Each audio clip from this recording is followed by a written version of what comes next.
இறுதி முடிவை தருபவன். அதாவது உதாரணமாக ஒரு மனித வாழ்க்கையில் 50 வயசு வரைக்கும் ஒரு மனுஷன் ஒரு மாதிரி இருப்பான். 50 வயசுக்கு மேலே ஒரு தன்மை வந்துருமா இல்லையா? அனுபவத்தின் மூலமான ஒரு தன்மை வந்து கொஞ்சம் மாற்றிக்கிறான் இல்லையா? அந்த மாதிரி இந்த சூரியன் மூலமாக இந்த ஜாதகருக்கு என்ன இறுதியாக கிடைக்கும்? உதாரணமாக அப்பா சொத்து கோர்ட்டில் இருக்குது.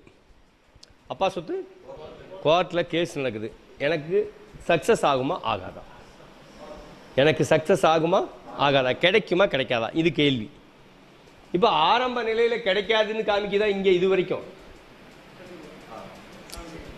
வரைக்கும் கிடைக்காதுன்னு காமிக்குதா? இறுதியில் என்ன ஆகும்? கிடைச்சிருமா இல்லையா? உங்களுக்கு புரியுதப்ப? அப்போ அந்த உப நட்சத்திராதிபதி உப நட்சத்திராதிபதி என்பது நீண்ட போராட்டங்களுக்கு பிறகு கிடைக்க வைப்பது. ஒன்று கிடைக்க வைக்கும், இல்லைன்னா கிடைக்காம பண்ணும். ஒன்று கிடைக்க வைக்கும், இல்லைன்னா கிடைக்காம பண்ணும்.